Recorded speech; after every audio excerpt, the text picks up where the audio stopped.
Today we're showing you a 2020 John Deere 3025E tractor. It's a four-wheel drive tractor with a John Deere 300E front-end loader. Tractor has right at 200 hours on it. It's a very clean tractor. Has the foldable rollover bar plus the canopy top. These tractors are rated at, I believe it's 24.8 horsepower or just under 25 horsepower.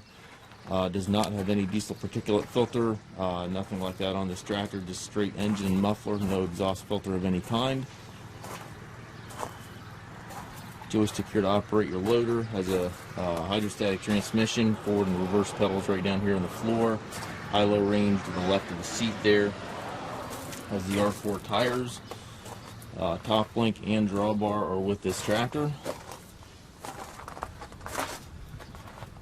Looking for a tractor for property maintenance or anything of that nature, this is going to be a really nice fit. We do take trades. We also offer low rate financing for qualified customers.